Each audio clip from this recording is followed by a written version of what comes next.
Hello friends, welcome to our YouTube channel. In this video I'm going to tell you about how you can connect your zebronics headphones to your OnePlus smartphone. Before watching this video, if you have not subscribed to our YouTube channel, then subscribe to it and like our video. So let's start friends. So we have to just connect this. First we have to on this by pressing the power button, and you can see the light is coming. You can see it is on now. Then you have to come to phone and click on Bluetooth, click on settings, click on Bluetooth and turn on this.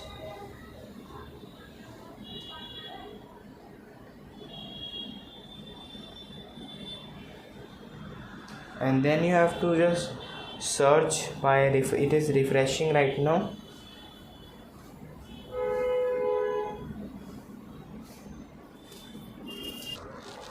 Friends, you can see the zebronic headphones is showing right now. You have to just click on it, and friends, you can see it is connected successfully. You can see this.